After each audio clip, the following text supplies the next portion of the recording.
เข้าสู่ 3S Station สถานีของคนสูงวัยแต่ใจอย่างหนุ่มเนาะพบกันใน EP ที่ 2 หลังจากที่ว่าห่างหายจาก EP ที่ไปโ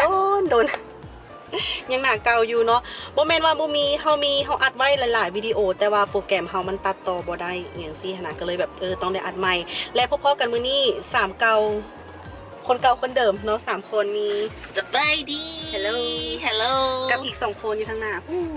ย่างไปก่อนแล้วเนาะมีอีก1 S มาเพิ่มเนาะก็คือเจสอนพัชจิตทองมิไซมื้อนี้เขาจะพาทุกคนมาเฮ็ดบุญเอาเป็นว่าเขาจะเก็บภาพบรรยากาศมาฝากกันเนาะ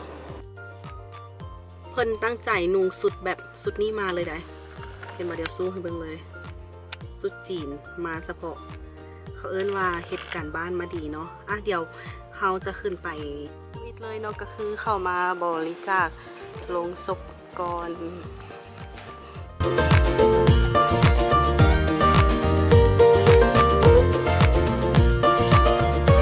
หลังจากเข้ามาแล้วเนาะมันจะมีทูปวางไว้ให้แบบนี้สามารถจับเอาได้เลย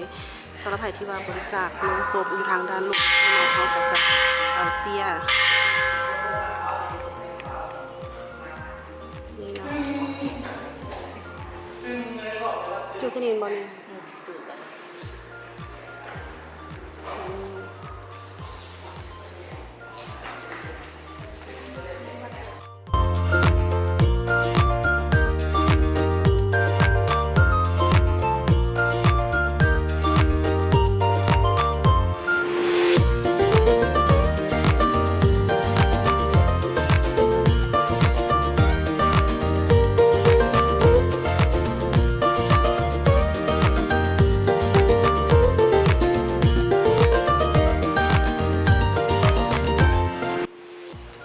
จากเติมทางในแล้วเนาะก็จะมาเติมทั้งหลังทั้งหน้ามันจะมีจุดให้เติม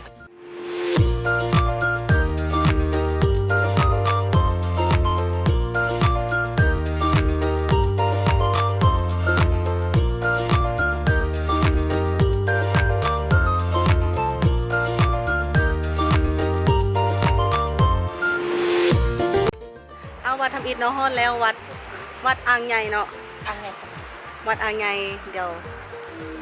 ผู้ร่วมทริปยังพอได้ทายครบหน้าครบตา3 คนจิเจียอยู่อีซินี่มาใช้มาผิดงานแล้ว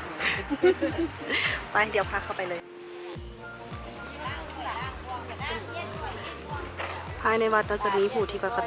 ขายเทียนขายฝาเพื่อไว้ให้เขาได้ปล่อยส่วนราคามันก็แล้วแต่ว่าเขาสิโตอีกอย่างเท่าไหร่สิ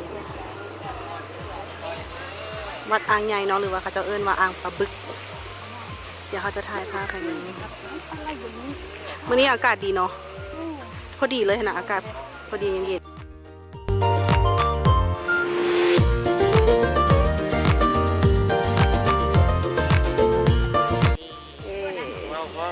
ได้มาแล้วน้องเอียน4 ถุงเบิ้งหน้าใครได้ปะขอบใจเด้อเงินบ่อยแล้วบ้ามึงกันว่าที่น้ำทางมาอยู่แล้วครับคุณรุดง่ายที่บอกนี่มันง่ายรถดิแลนด์เลยได้มาละเอียน4 โตเดี๋ยวเขาจะไปปล่อยอยู่วัดวัดอย่างซื้อวัดนั้นวัดถ้ำพระวัดถ้ำพระโอเคมันแข็งแห้งหมดเลยคือคุณก็จับซอยกันได้เซิงว่าปล่อยเอียนเพิ่นจะให้ปล่อยขี้เนาะเขาก็ได้ผู้ละ3 โตตอนนี้เขามาฮอดแล้วเนาะถ้ำพระหลังจากที่ว่าเขาพยายามไต่ลงมากับคันไดที่ค่อนข้างสั้นกับความพยายามโอเคต้องไปอีกเนาะไปใกล้ๆอีกทางนี้เอาทางนี้เอาซะยาวไปเลยให้คนมักเอียนถือเอียนเนาะ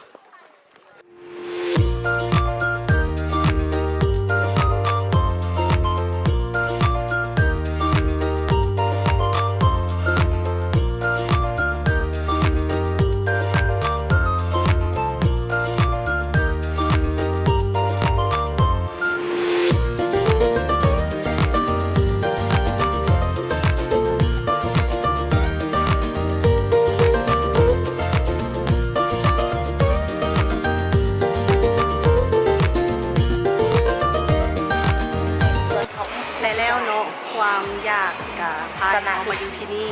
ขอบใจซาบูอันนี้ คือรูปสภาพของคนที่บอกว่าตัวเองอิ่มแล้ว ได้บอสซิมิงได้บอเดี๋ยวใส่เบิ้งไว้การอาหารก่อนเนาะ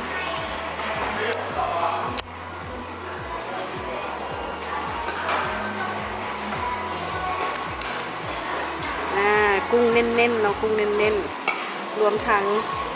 แบบจัดเต็ม ได้หมูกินหมูได้ เจสอนนำไปก่อนแล้วซูชิ10 คำเพิ่นว่า เอ๊ะค่ะ หาคำบ่ได้สำหรับน้ำซุปเนาะมีให้เลือกอยู่2น้ำครบจืดมีอยู่6น้ำแต่ว่าเราสามารถเสิร์ฟได้2น้ำจะเป็นน้ำซุปน้ำดำนะคะน้ำซุปนี่อย่างก่อน ต้มย ต้มแซ่บเนาะน้ำซุปตามนี้เลย